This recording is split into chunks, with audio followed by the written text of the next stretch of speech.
Hey, good morning, everybody, or nobody, since there's probably nobody watching this. It's 9 o'clock on a Thursday morning. KK4PYN here.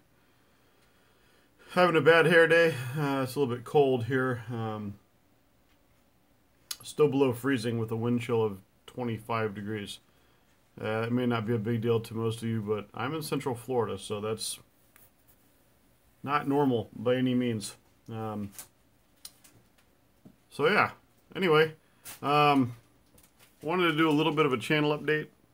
So I haven't been pushing out the videos that I said I would. And it may actually be a little while before I have any videos.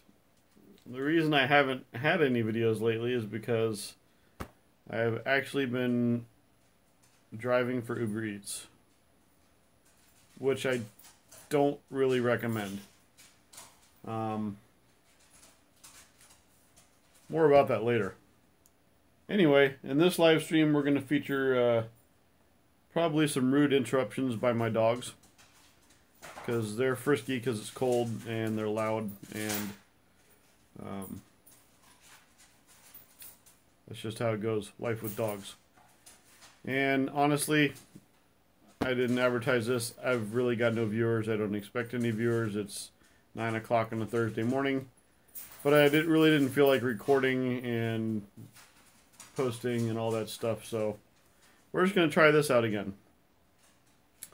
Plus, I'm just curious to see if anybody in the world kind of logs on, see what my subscribers are doing at 9 o'clock on Thursday. Of course, that's Eastern time, so it's much earlier, depending on where you are in the United States, or much later if you're somewhere in Europe or Africa.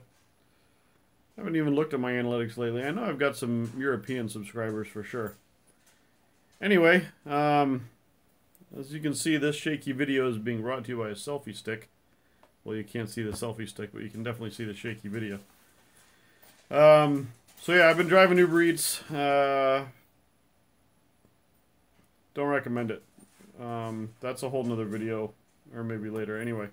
Also, I actually just got a new real job, finally, as a telematics technician for one of the largest transportation companies in the United States. So I will be installing electronics, specifically telematics and video safety equipment, into buses, paratransit, stuff like that. They used to call me the tattletale guy. I used to have done this before. They used to call me the tattletale guy because, you know, you put a GPS in the vehicle and a camera that records the inside. Of course, these are hired drivers in a company vehicle with passengers, so having interior recording of the driver's actions, perfectly legal. It's part of their contract, and it has been proven to be effective safety-wise. So anyway, that's a real job. That's going to keep me extremely busy, from what I understand. Wow, look at that. Probably going to get a haircut today. From what I understand, they have a lot of installs that need to be done, and it is a fully traveling job, so I'll be all over the United States. And it looks like I got a viewer. Hello, viewer. Thanks for tuning in early this morning, I guess, to Bad Hair TV on the KK4PYN channel. But in my defense, I did have this hoodie on, because as I mentioned, it's extremely cold outside.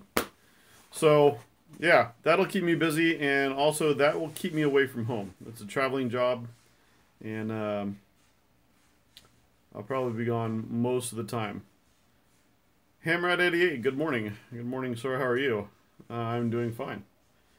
So yeah, I don't know how that's going to affect my video making, as far as how often I'm going to be posting. Thankfully, it does pay pretty well, so I should be able to, again, continue buying equipment and things to do reviews. I definitely want to get some new radios. My radios are no good. Yeah. Oh, okay. So I was just telling everybody, meaning nobody. Um, I'm going to be a telematics technician, something that I've done before, installing cameras and GPS systems, point of sale, and public transit vehicles. So, telematics, the art of knowing where your vehicles are and what's happening in them at all time, otherwise known as the tattletale guy. So, yeah, and it's basically a 100% travel job. So I'll be gone 2 weeks and home 4 days, and that'll be interesting. I've done the traveling technician gig before. I actually enjoy traveling. Um, I don't really mind. It's nice to see new places. I don't think it'll be as hectic as I did before because literally, the job I had before, I could have an install in, you know, North Carolina in the morning, and then drive to, you know, West Virginia that night for something else. I think this will be a little bit more steady. I'll be in a location for a while doing installs and then move on to the next location versus having lots of installs in different locations. Anyway, I don't mind. I don't mind the travel. So, but I do want to get into some of the newer sides of ham radio. So this will be an opportunity for me to purchase some equipment and take it on the road. I do need to do an upcoming video about the difference between ham radio and internet ham radio, and kind of the ongoing argument that people have, you know, IP radio is not ham radio, it's not real ham radio. No, it's not in the purest sense. It's not a radio sport, you know, but there's a lot of different sides to ham radio. There's, you know, the contesting side, there's the building your own equipment and using it side, the advantages of having a ham radio license, being able to put experimental equipment on the air. You know, there's the emergency and public communication side of it, where, you know, we assist with search and rescue, like during hurricanes, earthquakes, etc., natural disasters. But at the end of the day, it's a method of communications between us humans, which is always important. So I used Echolink for a while and enjoyed it.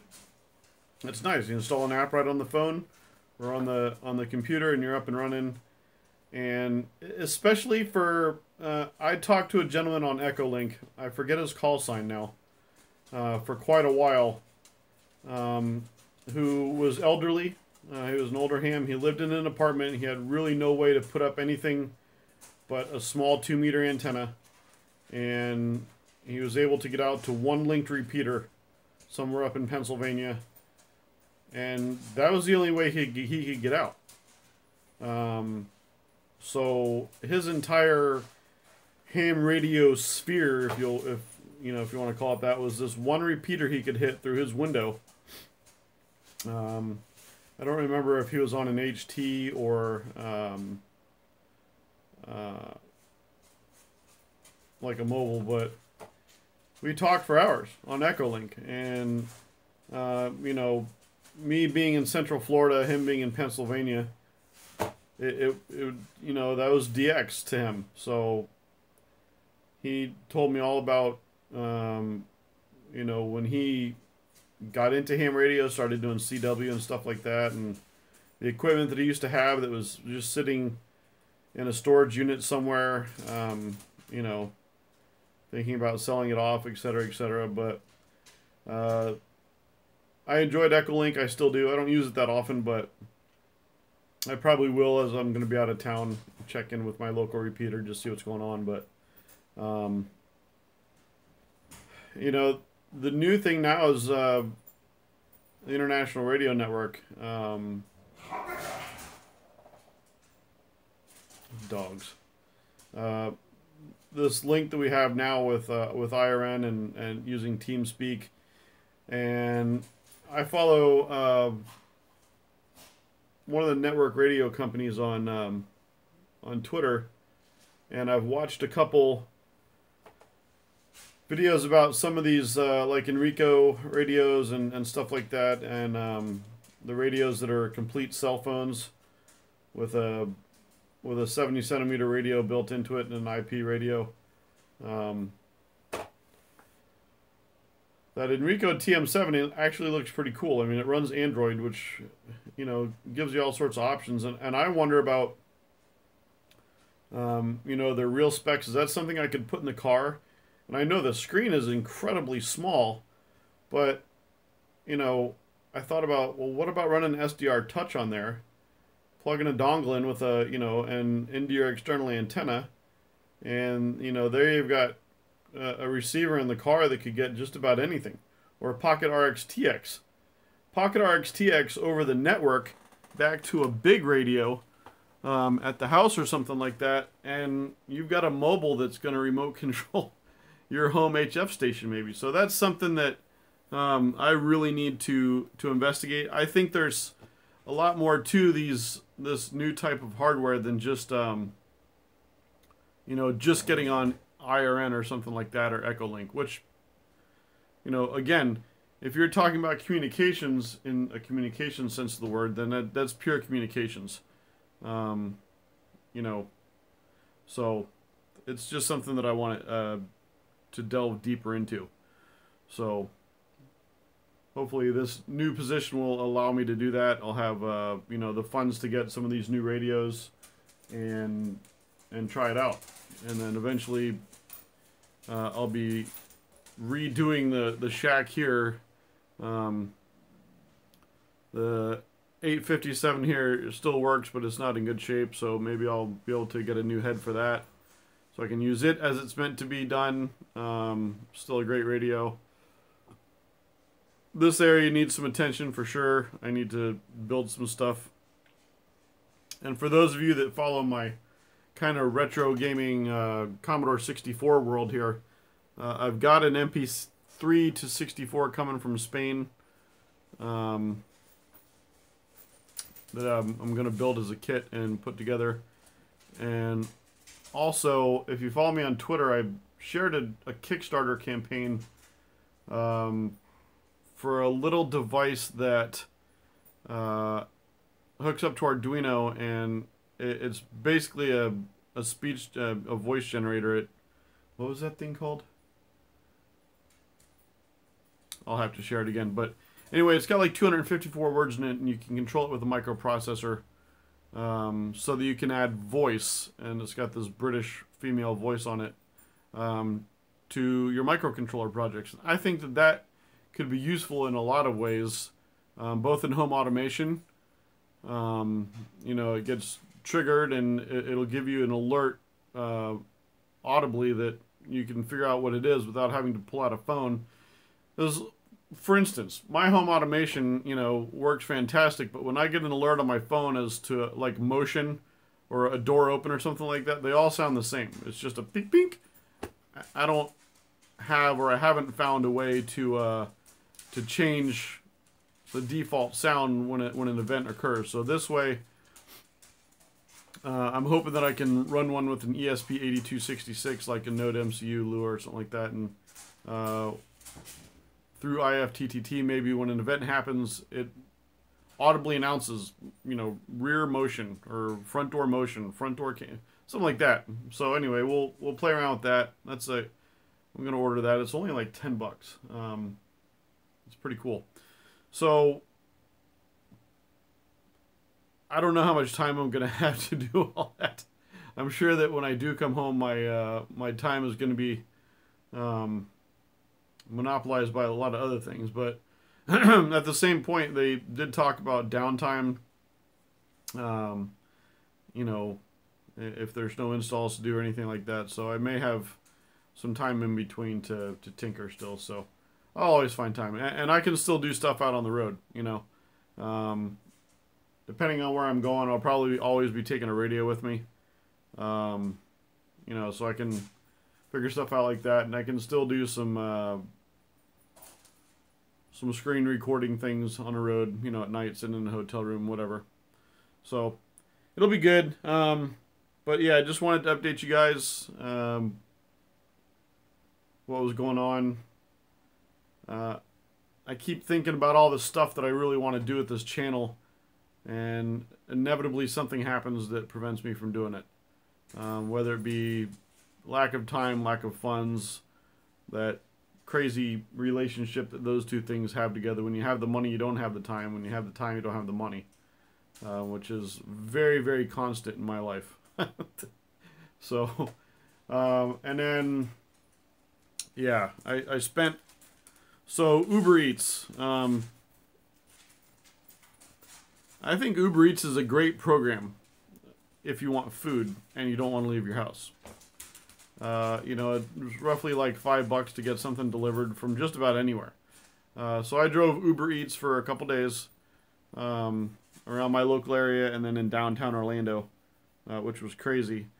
I'm kind of a road warrior anyway, so the driving and traffic and stuff like that doesn't really stress me out. My car wasn't too happy about it, but she's 18 years old. She did not like being a working vehicle. But in 3 days, they say I spent a total of 16 hours online and made $124, $125, plus maybe another 10 or 15 in tips. So not what I would call lucrative, but at the same time, it was extra money. Now, of course, I think anything over 600, you're going to be claiming taxes on it. And then my wife, who was actually interested in doing it, found out an interesting thing, which I have to research. Please, if you're, for whatever reason, watching this because Uber Eats is in the tagline, what are you doing, puppy? Come on. Hey, don't eat that. Then this may be something you want to look up. According to what my wife found, if you drive Uber Eats, you need commercial insurance. These dogs are driving me. Come on, you guys. Go do something. Go be a dog somewhere where it's not so crowded. I have no room in here. Let me... Wow, motion sickness. Zoom out here. I have no room in here. And I got two big dogs. I had two big dogs. Yeah, there's two big dogs in there. So, this one right here, Louie, is blind. He can't see anything, so he runs into a lot of stuff. But, he's great. So, yeah. I've been trying to eBay a lot of stuff off lately, and it never works out. So, at any rate, yeah, you may need a different type of insurance in order to drive Uber or Uber Eats. So, I'm probably not going to do it anymore, especially now I've got this job. Today, they're supposed to be sending me my offer letter. I already went down and did all their, you know, pre-employment drug testing and all that stuff. So, I should have a start date here soon. If I have a couple days until I start, like if they don't start me until Monday or something, then I may try to get out another video, just because. But so yeah, eBay. I've been on eBay since about 2008, maybe before 2006, maybe. I've got 100% positive feedback, and I've made a ton of sales on there. Just like everything else these days, like YouTube creators are complaining about, you know, some of the policy changes with YouTube and the way their monetization is affected and stuff like that. eBay is the same thing now.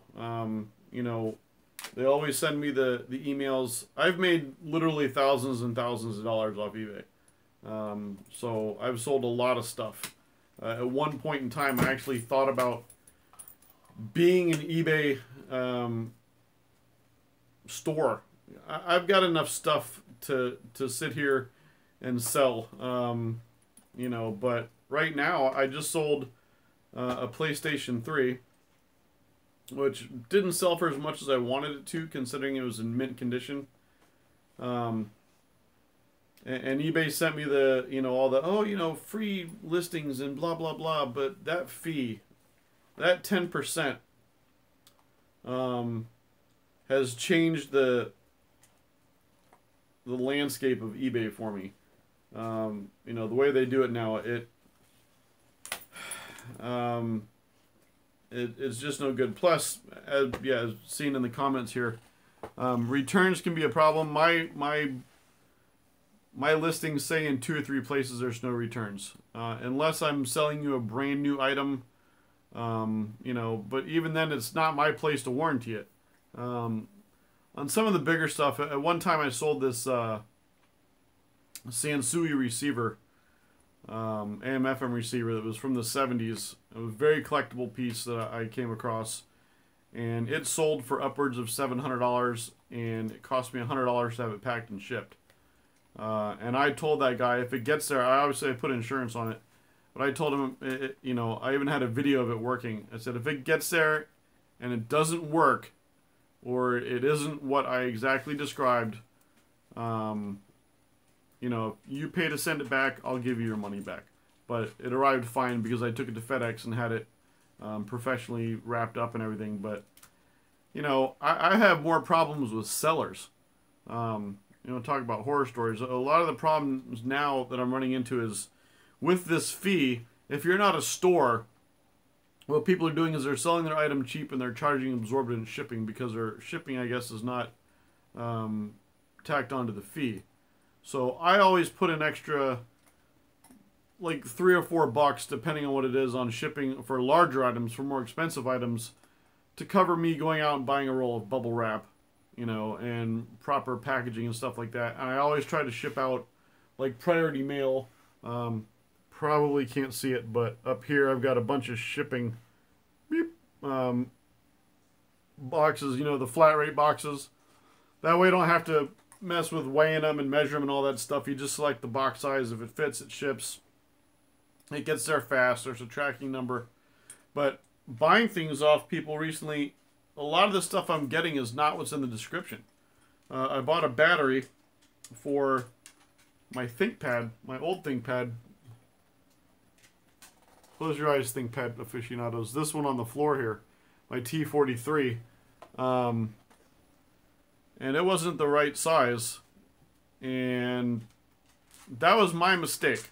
I guess I didn't read the listing thoroughly enough, although it came up in the search results for what I was looking for, and it physically looks exactly like the battery I needed. In fact, it was only a millimeter away from working in my computer, but the actual power connector was on the wrong side. But I paid like $12 for it. Hey, great deal. It got here in, you know, 3 or 4 days, whatever.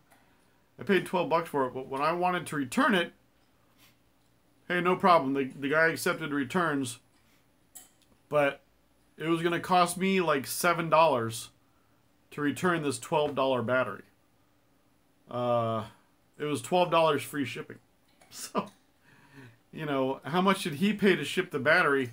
And then I'm going to get like $4 back. And I said, you know what? I'm just going to keep it. I've got plenty of things around here that use 18650 cells. So hopefully it's got some decent 18650s in it. But yeah, I haven't really had many problems selling. I've had 1 or 2 issues back when I used to sell a lot of car audio gear. Which mostly everything I sell is used. You know, it's stuff that I either came across or bought or what.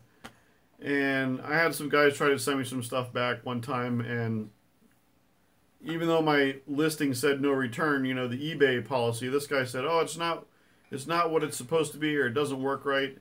And it was a Kenwood head unit for a car with, you know, DVD and navigation, all that stuff. It was pretty nice.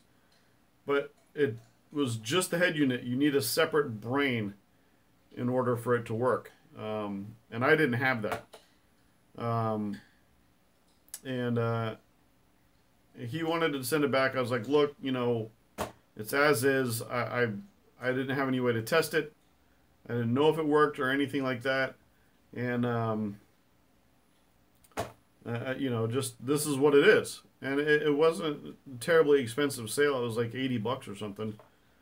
Anyway, eBay got involved and said, no, no, you got to take it back. The guy says it's not what, it's not what you had in the listing. It was. So, I sent the guy a shipping label. He sent it back to me. Well, of course, lo and behold, I got it back, and it did not have the same screen that I sent it with. The screen was cracked. And I went to eBay and said, hey, listen, this guy sent me this thing back with, he had taken parts out. And they said, oh, well, how do you know, blah, blah, blah. And I showed him. I said, well, for one, the screen is cracked. I sent this thing in the original styrofoam. There's no way that it cracked.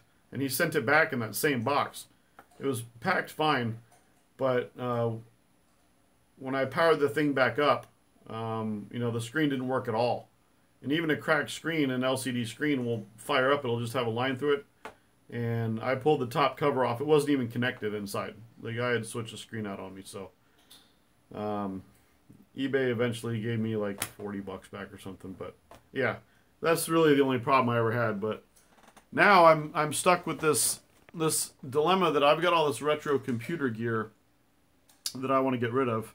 And I think I'm going to sell it on Amabay, as somebody suggested. But I've also got an IBM PS4 or PS2 luggable, which they go for quite a bit of money, and I don't want to ship this thing. So do I bite the bullet and go back to Craigslist? I've sold a lot of stuff on Craigslist. It is what it is, but there's really no other venue for people to sell stuff, with the exception of being on a forum. And if I joined a forum for every type of equipment or stuff that I have to sell, I'd be a member of like 9,000 forums. I don't have the time for that. And plus with forums, a lot of times you can't even sell anything on a forum until you have X amount of posts, which I understand that. They don't want just any, Joe Schmo getting on there and selling stuff. And that's fine. I agree with that. But, what do I do? eBay's got you over a barrel with the fees and everything. Sure, you're paying 10% for them to host, your listing and drive traffic to your listing. And there's a bajillion people browsing eBay every day. That's great. But it's just, I don't know. It's not worth it on small stuff for me, because shipping, the stuff that comes out of China, they get free shipping because they're not paying for it. I've got, okay, let me swing around here. Up in here, I've got a lot of components that I'd like to list because they're older. I've got another 8 or 10 of these, drawer units out in the garage, full of vintage components. A lot of new old stock stuff. I've also got in this closet from Doom over here. See, these are all the boxes I use for shipping stuff.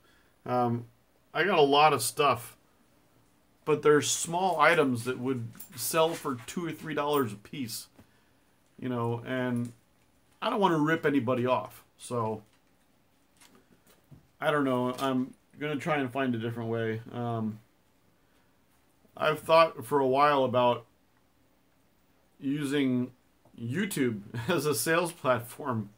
I've seen it done before. I don't know what the legality or policy of it is, but how easy would it be for me to sit here with the camera and make a listing? See if I can find something. All right, here you go. Something I found the other day. Here's an almost mint condition Casio calculator watch. It's not an old one or anything, but just we'll use this as an example. Let's say there's a market for these. How easy would it be for me to sit here and say, hey guys, I have this Casio calculator for watch. Here it is working. It works fine. If you want it, it's $5. Shoot me, PayPal, and I'll ship it out to you. Like, could I do that? Is that even a thing? So, but the other thing with some of the ham radio gear that I have to sell, I'm hoping to be able to make it to Hamcation this year and get a table. I I don't want to reserve a table right now because I really don't know if I'm actually going to be able to be there that weekend. So if I'm in town, I want to go. If there's tailgate spots open, I guess I'll grab one. But I've got a carload of ham radio gear that I need to sell. I've been to so many tailgates before and stuff like that. Especially when I had my full-size van. You know, people would give me gear and they'd be like, hey, I don't want this anymore. I don't have the room to store it. My wife doesn't want the old situation here to come back, which is where every room in the house looked like this. There's a channel on radios that sells via YouTube. Really? Well, that's very interesting. I need to look into that. I have a video up on my channel, if you look back a while ago, where it shows all the computers that I have, you know, for sale. But because I've got boxes, this place is such a disaster. I got boxes of stuff I want to, you know, to move on, and I'm not trying to make a living off it. It just, I don't want it. I don't want to throw it away. Somebody else needs it. So I'd rather just get rid of it cheap. There's a lot of stuff that I have that I would give away. Like, pay the shipping, you can have it type stuff. But even there, where's the forum for that? So maybe I will look into using YouTube as a sales medium, you know. I guess if you went into YouTube and typed in for sale, I'm sure a lot of stuff would pop up. I know they do car listings, so it's got to be legal. I mean, because a used car dealership would never do anything shady. So, I don't know. Maybe I'll try that. But, like, for the ham radio stuff, there's always, like, the swap meet on QRZ. I used to have a website. I used to have a website, and this little thing I tried to start called the Hamfester. When I had my van. So the van was the Hamfester. Because I went to a lot of tailgates in Hamfest, and I loved it. I love getting together with people, you know. Ham radio as a brothership, as a kinship is fantastic. You meet people from all over the place. You don't know who they are or anything, but you have something in common, and that commonality grows friendships pretty quickly.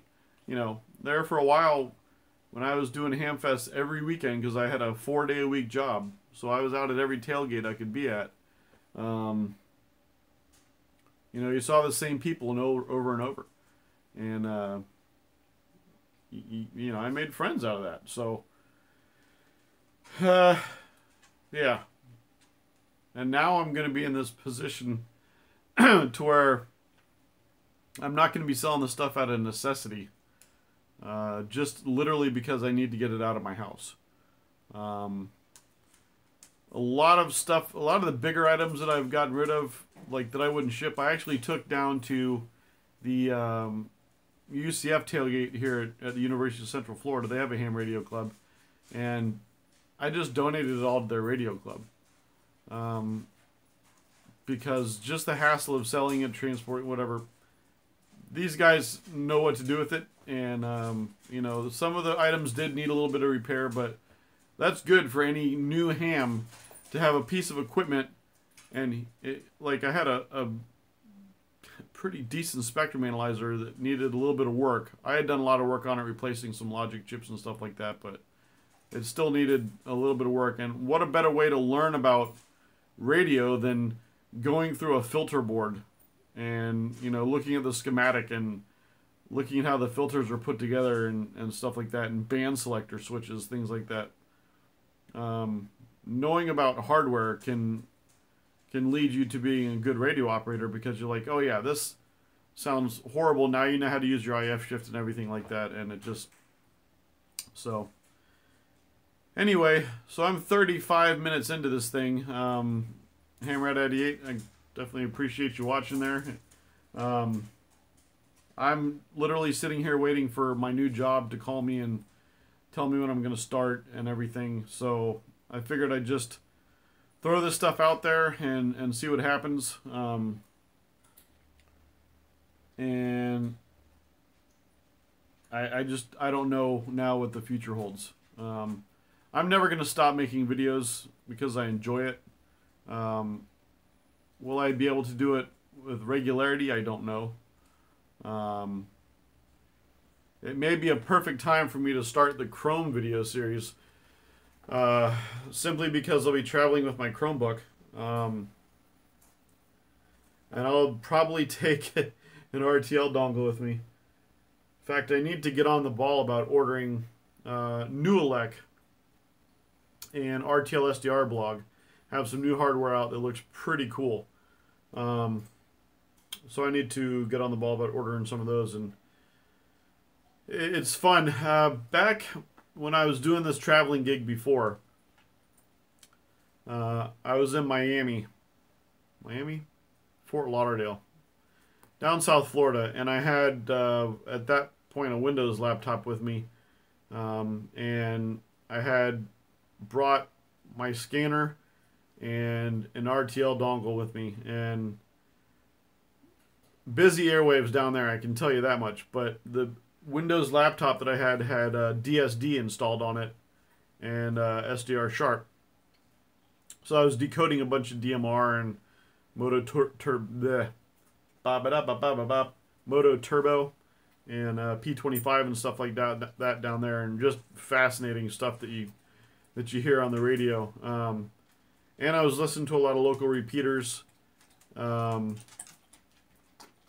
John and Carmen.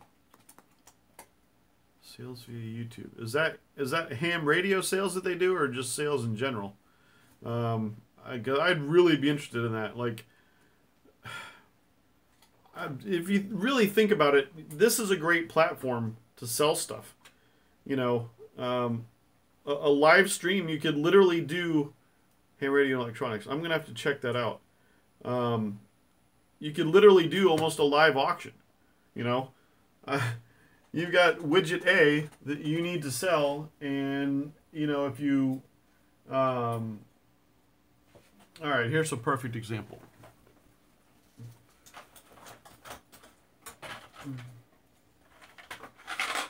This is an entire tube. What did I just drop? I hope it wasn't important.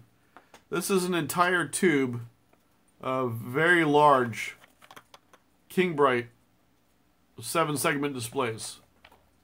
4-digit 7-segment displays. They're brand new, and they're red. I have thought about using these in lots of projects, but at the end of the day, I don't need them. Somewhere out there, there's a guy that wants to do a Knight Rider dashboard. Hey, I'm tilting. Somewhere out there, there's a guy that wants to do a Knight Rider dashboard or a really big frequency counter that needs these. Now, I could put these on eBay for a couple bucks and then charge who knows how much to ship them. But on YouTube, I could fire one of these up on a breadboard, show you that it works, and then be like, all right, here we go, and literally do a live auction. And I think that would be great. I think it'd be great for radio equipment too. Buying radio equipment on any forum, on any media, can be a challenge, because you're going based on the word of this guy or girl, of course. And while there's certain things, like I've never actually bought anything off the swap meets on QRZ, but I gotta do something real quick here. Is that gonna work? Oh, don't mind me. I'm gonna fire up the computer here. So yeah, but buying anything on a swap meet could be a kind of a gamble. You never know. Yeah, I don't.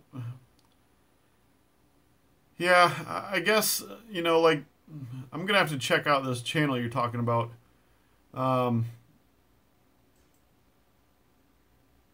You know, just saying, hey, look, this is for sale, and here's what it is, and here's how to get in touch with me, here's how much it is. You know, it's Google it. I don't know. All right. That's only 9:43. The corporate headquarters of the company that I'm going to be working for is in Dallas, Texas. You know, a live stream really Really shows off my ADD very well. But I'm multitasking here. I should really just put this thing on the tripod and kind of do whatever. But yeah, so buying a radio, especially if you're going to buy a larger radio like a an HF rig or something like that, it's like buying a car. Some HF rigs cost as much as a car. My rule of thumb is I've never pay more than $4,000 for a car. And I, at this point in time, have not and probably will not own a car newer than 2004. My car right now is a 99. The newest car I've ever had was my Camry, which was a 2002. My van was a 2002 also. I've had a couple 2002s, but I don't know. I've been in the car business for a long time, and newer cars just don't seem to be anything. Like my 99 Subaru only has 130,000 miles on it, but it'll literally go, it's just, it always works. There's no crazy systems. So Lucy, you're knocking stuff over, girl. I have to move the chair around because I'm gonna puppies. Life with dogs. So yeah, but you wouldn't buy a new, or especially, I would buy a new car sight unseen. If I knew what I wanted. For instance, let's say I was going to buy a new Toyota Corolla. Going to get on Toyota's website or whatever dealership, be like, I want this model Corolla, this color, this blah blah blah blah blah. Click, purchase, bring it to my house. It's a brand new car. Could there be problems? Sure, but it's got a brand new car warranty. And if you buy something, new online and have a problem with it, and the company that you bought it from doesn't take care of you, forget it. Especially these days with social media and stuff like that, and problems like that pop up instantly. Back in the day, car dealership or something like that, do whatever they wanted, because how you're gonna tell your grandma, you tell the people at work, oh, this dealership treated me horrible and I was a real piece of junk. And well, guess what? They might lose over the course of their existence 1 sale, 2 sales. They don't care about that. It's just like when the phone company treats you like garbage and you say, I'm gonna quit, I'm gonna cancel my service right now. They're like, whatever, who cares? There's 16 million other. They don't care. I used to work for AOL, America Online. I worked at the cancellation department in a call center, where it was my job to answer the calls for people that wanted to cancel AOL. There was a lot of them. Let me tell you something. Our first line of defense was, I'm going to give you 2 months free. This was before AOL was free. No, you don't understand. It's not working. Okay, I'm going to send you a new modem. Okay. So eventually they wouldn't cancel, but they'd call back after their 2 free months and cancel anyway. But in reality, the training said if after this stuff they say no 3 times or something like that, cancel them. They didn't care. At that point in time, they had X trillion amount of subscribers. They didn't care. But that was really before social media and stuff like that. Now, if you have a problem with T-Mobile or something, I was reading some reviews on T-Mobile's site the other day about a product, and every negative review on there had a response from a T-Mobile employee. Granted, it might have been that employee's job to go through all the reviews, but like they had a response and were offering some type of resolution. That didn't exist. So when it comes to ham radio gear, it's just like buying a car. If you're going to spend a lot of money on something, I paid $30 for this, so if it didn't work, it's not, going to change my yearly finances or anything. But if I'm going to go spend a couple thousand on an HF rig, and it doesn't work, then the whole process of returning it and if the seller says, hey, look, it's used, it's as is, you're on your own. You're on your own. Which is why I love listings where there's obviously like buying laptops. I bought a lot of laptops online. And I won't buy them unless they include a picture of that laptop, at least posting to BIOS. I just won't do it. If it says it doesn't work, that's a different thing. But if it says working, blah, blah, blah, I want a picture of it posted to BIOS because I'm just not going to buy it otherwise. I know I'm still taking a chance. But anyway, so with radios, just like if I wanted to sell you this one, being able to turn it on and show you that it works, there you go, it's working. Switch to the bands. Backlight works. Making a QSO on the radio, showing you that it transmits fine. How much is that worth to you as a buyer? And, you know, then you can base your offer on, you know, if it's auction type stuff. So, yeah, this would be a great format for selling stuff. But, who knows? Just all stuff I got to work out. So, anyway, yeah. The future of this channel. Hate radios say they don't have antenna, so I couldn't test. Yeah. Well, here's the truth, and I can tell you from, you know, I kind of like the whole live stream thing, being able to actually just converse with people. I can tell you from doing a lot of hamfests and tailgates, and perusing a lot of used radio gear online. When I first started out in ham radio, I definitely could not afford any new radios. My first radio I bought off my boss was cheap. In fact, I don't think, with the exception of Handy Talkies, I don't think I've ever bought any new radio gear. A lot of it I bought broken and fixed. The advantage of knowing how to solder and diagnose things, I guess. But I can tell you there's a lot of people out there that just go to estate sales and, you know, they'll buy a whole box of stuff. They don't even know what it is. You know. So you got to be wary when you're buying stuff of who the seller is. When I sell ham radio stuff on eBay, oh yeah. When I sell ham radio stuff on eBay, I let people know I'm a ham radio operator. I know how this stuff's supposed to work. And I've only sold one or two things. I think I sold some Chinese HTs, like $20. I had a bunch of them. I wanted to unload them, but you know, the whole links thing. Like, I would love to leave a link to a video of the thing working and stuff like that, but there's a lot of guys out there, unfortunately, that just buy up bulk stuff and are reselling it for profit. Which, in a way, you know, people going to estate sales and buying a bunch of things, especially ham radio gear, so they're going to save that from probably going in the trash.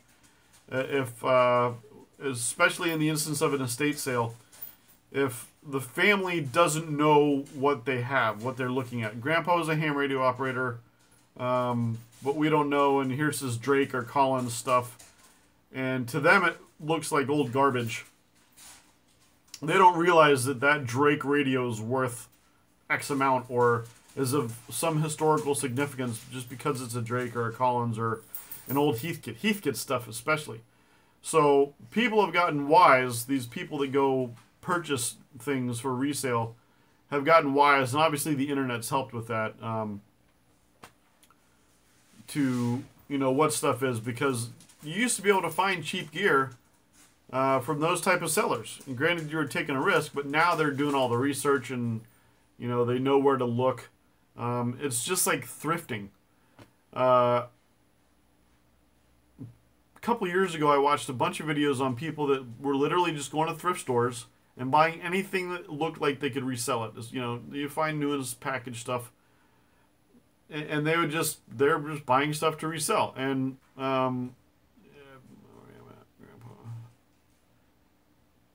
yeah, well, maybe that should be an app. Maybe that should be, we should call these apps like Let Go or OfferUp, which is another thing I've been considering too. Not for ham radio gear, but just for some other stuff. and it has a filter in there where anytime you put something in, and maybe there's some type of machine learning that could visually recognize when they post a picture of a they post a picture of an old Yaesu FR1 or something, and they're like, hold on, this is not a, please wait while an associate contacts you. But yeah, I know that a lot of very important and valuable equipment, both in the ham radio world and just in general, especially in the computer world, has been lost to either A, just being thrown away, B, the scrappers. I admit I have scrapped thousands of dollars worth of metal and electronics. But it wasn't worth anything to anybody. Otherwise, I would have sold it. That's just the way I am.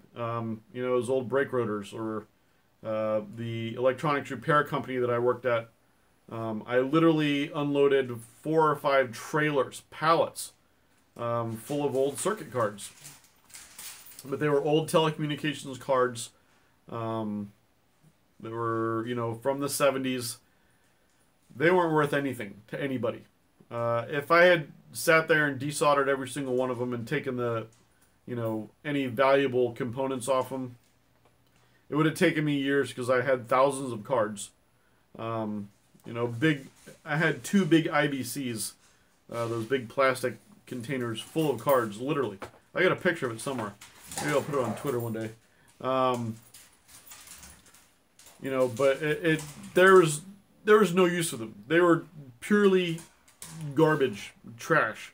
So I took them to the recycler because they were talking about throwing them in the dumpster. I said, you can't do that. Obviously, but a lot of good stuff has been lost to these scrappers because, especially with computers, now granted the last couple of years has seen this, change in the computer world, and there's a million Windows 98 machines sitting out there that probably aren't good for anything unless you want to run, damn small Linux on them or something like that. But these scrappers were gobbling that stuff up by the ton. A lot of ham radio gear was gobbled up by the ton. I've seen it at my recycler because of the heat sinks, because of the aluminum. And, the aluminum was up in value one day. I don't know. A lot of people don't understand scrapping, especially the metal scrappers. You see them driving around your neighborhood in the truck, and they're grabbing old bikes and girls and stuff like that. Scrappers that know what they're doing are recycling electronics. With patience, there's gold to be had on it, obviously. But aluminum at one point was worth quite a bit. And the heat sinks on this stuff was worth quite a bit. And there's videos here on YouTube that'll show you how to find the most valuable CPU. Some of the old Pentium 1 and 2s and old Cyrix and MMX processors have a lot of gold in them. And there's people making good money recycling that stuff. It's better that it doesn't end up in the trash. Agreed. But the difference between throwing away or recycling a 1990s or 1970s or 1980s computer versus, throwing away a 1950s or 60s Draker Collins or Hammerland or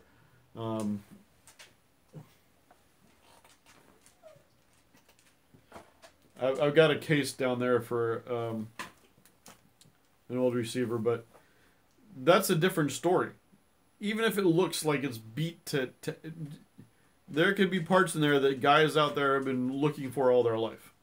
I've got a Zenith Transoceanic shortwave, one of the suitcase style sets that I bought at a tailgate for like $30, and it worked, but it was rough. Operating condition. I paid $97, almost $100 to have that thing restored. I've tried my hand at restoring old tube gear, point-to-point stuff. Even with the schematic, I don't have the patience. So I took it somewhere, and this guy restored it for me, and now it works like it's brand new.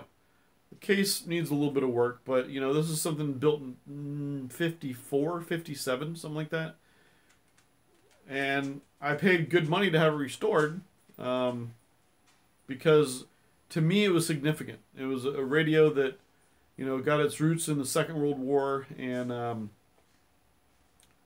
you know, we sent them over there so our troops could have a way to listen to home, stuff like that. Voice of America. So it was significant to me, and you know, it was worth it. But I assure you, there's tons and tons and tons of that stuff that's just been thrown out. Especially the older stuff like that that's wood or Bakelite, and doesn't have any circuit boards in it, because there's no recycling value to it whatsoever. If you took it to a recycler, they'd be like, bleh. You know, can't afford computers. Unfortunately, I can't give away computers as fast as I can get them. I have a backlog of nearly 100.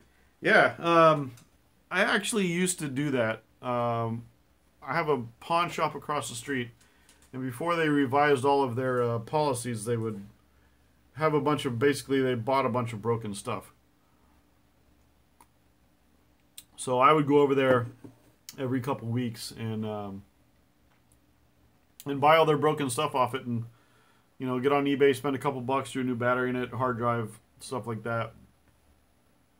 I gave a lot of them to Goodwill. Now Goodwill actually does that as a kind of a service, I guess. They have a deal with some schools or something like that. So anyway, yeah, the internet is a tool, and it has changed the way things happen so much. And since I became just involved in ham radio, 2012, I think I got my license, I have seen such a shift. You know, I look at some of the new guys coming on board, and you know, some of the notable people that have become ham radio operators, Jerry Ellsworth, Lady Ada, you know, people like that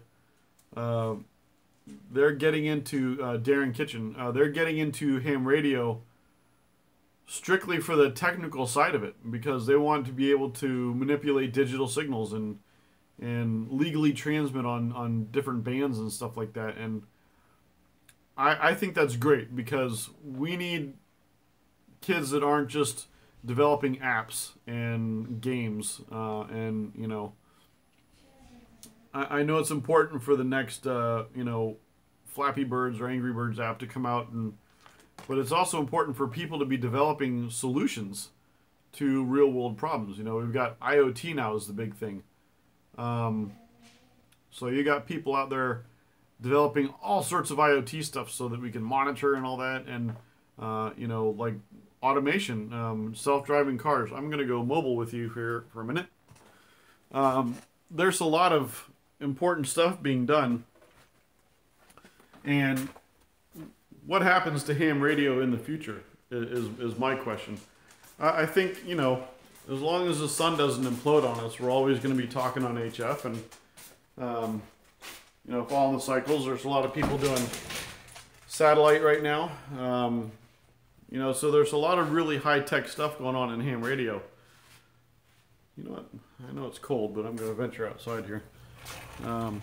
No idea what my battery life is like. If I just die, should be good. But so there's a lot of really high-tech stuff going on in ham radio. You see here, back of the house, probably not going to show up. Well, that's my 2-meter antenna right there. It's my Diamond X50. But one thing that I want to try here shortly, that I keep talking about people, up here is my dual band 2-meter and 70-centimeter Yagi. And with the 857, once I get everything set up, I want to try digital modes on VHF and UHF. I would imagine your data transmission rate would be higher and stuff like that, so we'll see what happens. I'd like to try and send video over a 2-meter link, which I know you can do. There's like CDM4 fusion and all that stuff, but anyway, I'd like to try and do it with something different, some different type of software, so that we need these kids, these youngsters, to get involved in ham radio and bring us new technologies to keep us moving forward. You know, especially with some of the allocation we got in the really high frequency bands. up into 10 gigahertz and stuff like that. You know, the possibilities are limitless as to what we can do with that type of bandwidth. This dog, unbelievable. But I mean, I really wonder what the future of ham radio is going to be like with some of the technology that we have out. So I can't win with the puppies. I just can't. So yeah, who knows what happens in the future? Who knows where we go? But I'm excited for it. I guess I'm at the right age where I've kind of seen the past. You know, I was born in the mid 70s. I'm 42. I had a bag phone. You know, I've clicked the knob on a TV to change the channels, and now I sit in my living room and tell Alexa to play the show that I want to play on my Fire TV. So I'm at one of those points where I've seen and lived in the past, but I'm young enough to appreciate the future. I can't imagine how it was for people like my grandparents, you know, that grew up with literally. My grandma told me stories of not having electricity in some of their buildings. Like they only had it in one. And then, you know, she passed away a couple years ago, but I showed her some stuff on a cell phone once, and it blew her mind. I was like, look, I was talking to a friend in England on a video call, and she blew her mind, you know. So anyway, the future is always going to be interesting. So I think I'm going to wrap this up. This was the longest video I've probably ever made. And like I said, I don't know what my schedule is going to be like yet. So, but the good news is that I'm going to have more funds, because these people are going to pay me what I'm worth, thankfully. Not to sound pompous, but just my resume says I should be making X amount, and they're paying me actually a little bit more than that. So, you know, I'll definitely work for it, but it'll allow me to get the services and technology that I needed. So, yeah, I'll keep you guys updated. Make sure you follow me on Twitter at KK4PYN. I always put some interesting stuff on there. And I don't have the Facebook virus installed on any of my computers, so unfortunately there's no Facebook. Or fortunately for me. But yeah, so thanks for watching. For Hammered 88 there watching me for the quite a bit. Stick with me. And for everyone that's watching this video in the future, please like and subscribe. And if you'd like to help me a little bit, you can support me on Patreon, or I'll leave a link to PayPal here in the near future. So you guys have a great day. 73. And I stopped it.